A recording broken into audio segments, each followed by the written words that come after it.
خب سلام قشنگا، بریم با هم این دستبند رو درست کنیم. اول از همه به 2 تا نخ 30 سانت نیاز داریم که روی سطح مناسب قرار میدیم که تکون نخوره.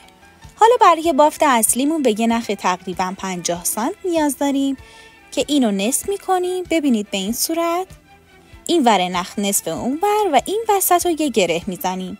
حالا به همین صورتی که دارم بهتون نشون میدم این بافت انجام میشه که خیلی راحته. 1 بار سمت راست و 1 بار سمت چپ. همینجور تا پایین ادامه میدیم که به اندازه دلخواهمون برسیم. ببینید شبیه 4 انگلیسیه، خیلی راحته. اگه چند بار ویدیو رو ببینید حتما متوجه میشید. خب آخر کارمون 2 تا نخا رو به هم گره محکم میزنیم و این قسمت‌های اضافه رو با آتیش میسوزونیم که گرمون فیکس بمونه و باز نشه. حالا برای کشویی کردن دستبندمون 2 تا نخا رو روی هم قرار میدیم. همینجور که دارم بهتون نشون میدم این قسمت رو دوباره مثل بافت اصلی یه بافت حداقل 1 سانت یا 2 سانت میزنیم. دستبند شما آماده است.